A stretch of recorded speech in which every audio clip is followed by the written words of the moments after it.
बोलिए उसकी budget transmission में एक बार फिर आपको खुशामदीद कहेंगे। और बजट खासे हद तक रिलीफ का बजट जिसको कहा जा रहा है, हुकूमत इसका बहुत ज़्यादा क्रेडिट ले रही है। लेकिन एक सवाल यहाँ पर है कि इस पूरे बजट में, पूरी स्पीच में और आज पूरी पोस्ट बजट प्रेस कॉन्फ्रेंस में क्या किसी ये इम्कान जाहिर किया गया कि आने वाले दिनों में महंगाई में भी कुछ कमी आएगी? हमने देखा बहुत सारे सेक्टर्स को रिलीफ ज़रूर दिया गया और जो टैक्सेस थे उसका बोझ खासी हद तक कम किया गया। ख़ासतौर पर जो सुपर टैक्स है कारोबारी तबके पर से, उसके बोझ को कम किया गया। सैलरीड पर्सनस का स्लैब वाइज बहुत कमी उसमें की गई है और टैक्स का रिलीफ जो उनको मिला है, अब ज़ाहिर है उससे उनको आगे चलकर फ़ायदा भी होगा। फिर हमारा रियल एस्टेट सेक्टर है जिसमें विद होल्डिंग टैक्सेस की मद में कमी की गई है और हम ये सुनते आए हैं कि 1 करोड़ से ज़ायद घरों की पाकिस्तान में इस वक्त शॉर्टेज है। तो अब ये जो सारे इक़दाम किए गए कंस्ट्रक्शन सेक्टर को लेकर, डेवलपमेंट सेक्टर को लेकर, क्या इनके ज़रिए जो इसके एलाइड दर्जनों की तादाद में जो दीगर सेक्टर्स हैं वो भी अब ग्रो करेंगे और ये इंडस्ट्री दोबारा अपने पैरों पर खड़ा हो सकेगी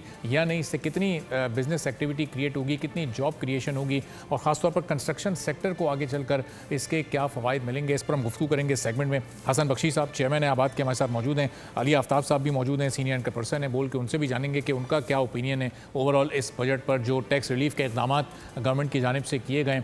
तो हसन बख्शी साहब, गुफ्तगू आपसे शुरू करते हैं। अभी विद होल्डिंग टैक्स में जो कमियां की गई हैं, फाइलर्स के लिए ख़रीदारी पर टैक्स 2.5% से कम करके 1.5% हुआ है और फ़रोख्त पर यह टैक्स 5.5% से कम करके 2.25% कर दिया गया है। इससे इंडस्ट्री को थोड़ी बहुत मदद मिलेगी क्योंकि जो कॉस्ट है वो तो इस वक्त हायर साइड पर है, वो तो बढ़ चुकी है, उसमें तो कहीं कोई हाथ नज़र नहीं आ रहे हैं। बिस्मिल्लाहिर्रहमानिर्रहीम, बहुत शुक्रिया आपका। देखें, to be very honest, government ने कोशिश ये की कि तमाम सेक्टर्स को थोड़ा थोड़ा दे के मुतमईन करने की कोशिश की है। कुछ सैलरी क्लास को दे दिया, स्लैब्स कम कर दिए, कुछ पेंशन वालों को दे दिया, कुछ एक्सपोर्टर्स को दे दिया, कुछ हमें दे दिया बिल्डर्स को, कुछ इंडस्ट्रियलिस्ट को दे दिया सुपर टैक्स के हवाले से।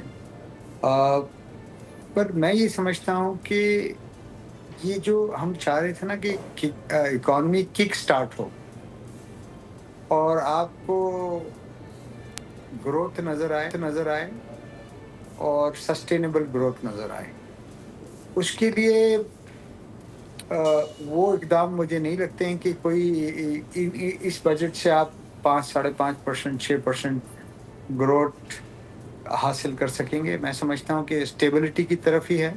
अब आहिस्ता आहिस्ता लूजन किया है। अगर ये अपनी तकरीर में फाइनेंस मिनिस्टर कह देते कि ये पहला साल है, अगले साल हम और आसानियाँ करेंगे बिजनेसेस के लिए टैक्सेस की मद में, तो मेरे ख्याल में लोगों का थोड़ा सा हौसला हो जाता। खैर, जनरली पूछें तो अच्छा बजट है हमारे लिए, चूँकि बहुत सारे काम हमारे पहले हो गए थे बजट से पहले, जिसमें 7E का टैक्स कोर्ट ने ख़त्म कर दिया, FED का टैक्स पिछले साल ख़त्म कर दिया था, 236C चूँकि हम बिल्डर हैं, डेवलपर हैं, जो आपने करा बेचते वक्त टैक्स है वो हम पे एग्जेम्प्ट कर दिया गया और मैं उम्मीद रखता हूँ बजट में वो इनकॉर्पोरेट कर दिया गया होगा क्योंकि हम अपनी इनकम का टैक्स दे रहे हैं। इसी तरह 236 के आम आदमी जो प्रॉपर्टी खरीदता है, मेरा तो इसमें कहना था उसको 0.25% कर दिया जाए, क्योंकि किसी भी प्रॉपर्टी कारोबार में आप जब इन्वेस्ट करते हैं तो इन्वेस्टमेंट पर कोई टैक्स नहीं होता। टैक्स होता है जब उस कारोबार से आपको कोई इनकम जनरेट हो या कैपिटल गेन हो। इसलिए मेरा कहना था कि जब मैं इन्वेस्टमेंट करता हूँ, 1 अरब का प्लॉट लेता हूँ, तो मैंने तो पैसे लगाए हैं, एक्सपोजर लिया है।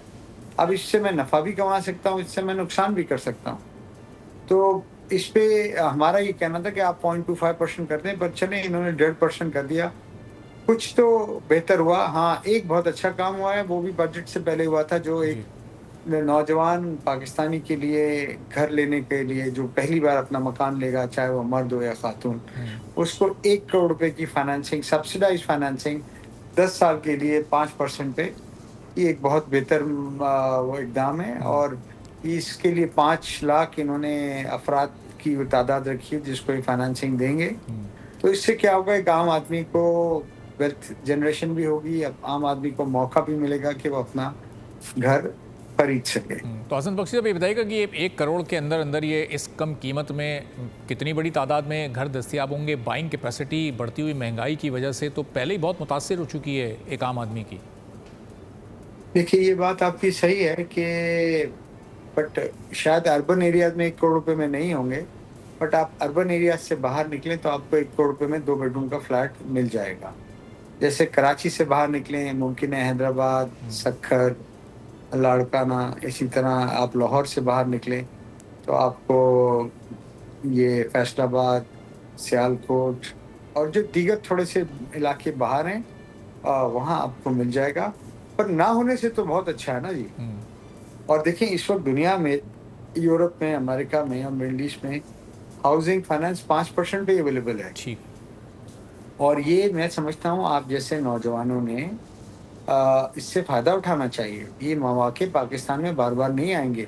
अब हमारी कोशिश है कि ये 1 करोड़ की कैप हटा के इसको ओपन किया जाए या बढ़ाया जाए कि हर वो आदमी जो पाकिस्तान में पहला घर लेना चाहता है, उसकी फाइनेंसिंग को सब्सिडाइज़ किया जाए। उसमें एक कैप लगा ले 2-3 करोड़ तक का, 2.5 करोड़ तक का। खैर सही। This will be moving forward क्योंकि जैसे आप जैसे जो प्रोफ़ेशनल लोग हैं, अब उनको तो 1 करोड़ में घर नहीं मिलेगा ना।